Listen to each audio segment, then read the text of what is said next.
Hello everyone, Sue Sagaris here again for the final time in 2020 on this video channel.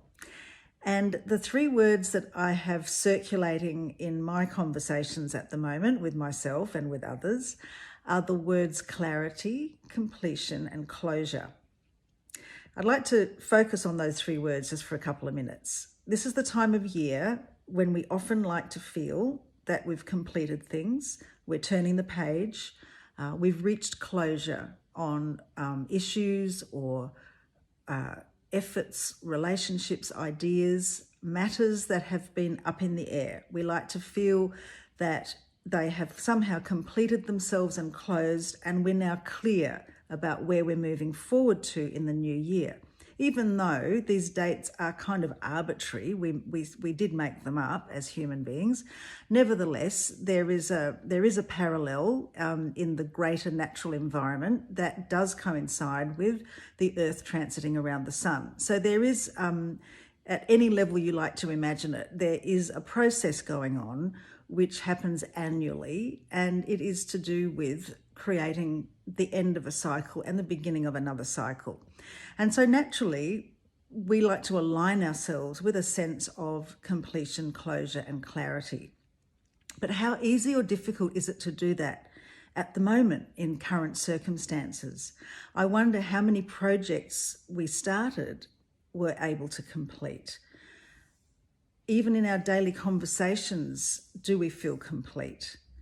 And are we able to close questions that are circulating in our minds?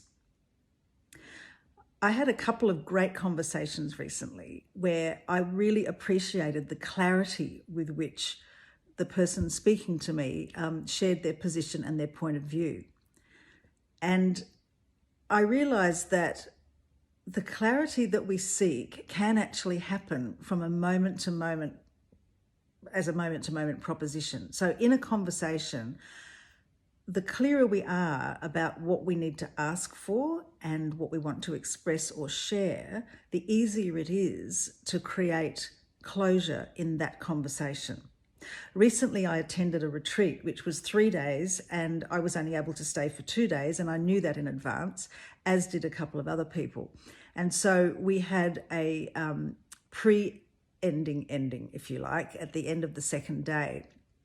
And our facilitator was most concerned that we should feel complete and that we should reach closure for our experience at that retreat.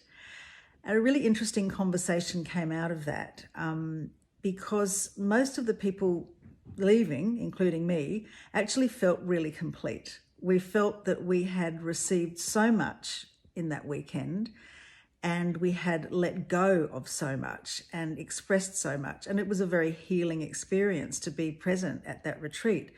We all knew coming into it that we were only there for 2 days, and it was really the facilitator who was feeling incomplete and not us because we had already created a container for it.